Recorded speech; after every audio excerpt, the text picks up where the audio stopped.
কত অধ্যায় থেকে পড়াটা শিখব? অষ্টাদশ অধ্যায়ের নাম কি? এখান থেকে আমরা কত নম্বর শ্লোকটা শিখব? 65 নম্বর শ্লোক কে বলেছেন? আমরা শব্দগুলো জেনে নিই। মন্মনা ভব মদ ভক্ত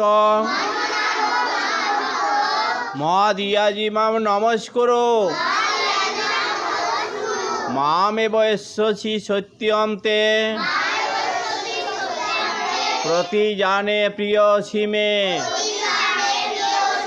মন্মনা ভব মদ ভক্ত মদ ইয়াজি মাম নমস্কুরু মামেব এষ্যসি সত্যন্তে প্রতি জানে প্রিয়সি মে। আমরা এখন অনুষ্টাপ ছন্দে পাঠ করব। মন্মনা ভব মদ ভক্ত মদ ইয়াজি মাম নমস্কুরু মামেব এষ্যসি সত্যন্তে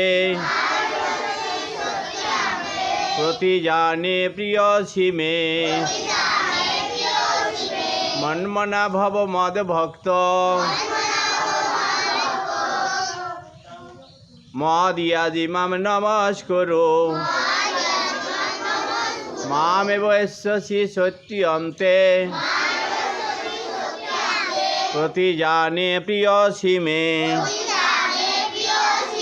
শ্রী ভগবান বললেন, তুমি আমাকে চিত্ত স্থির করো, তুমি আমাতে চিত্ত স্থির করো এবং আমার ভক্ত হও, আমার পূজা করো এবং আমাকে নমস্কার করো। তুমি আমার অত্যন্ত প্রিয়।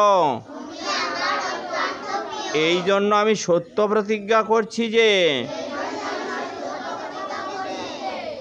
এভাবে তুমি আমাকে প্রাপ্ত হবে।